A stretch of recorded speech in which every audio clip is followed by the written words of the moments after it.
Meaning of hand puppet. Hand puppet. Hand puppet.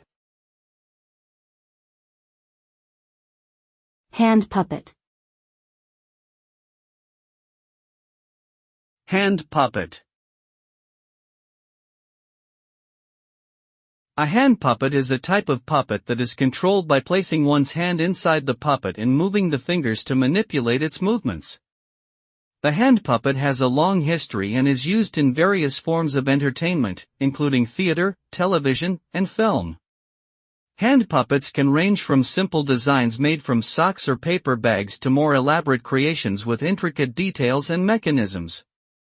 They are often used to tell stories, educate children, or simply entertain audiences. Overall, hand puppets are a versatile and popular form of puppetry enjoyed by people of all ages.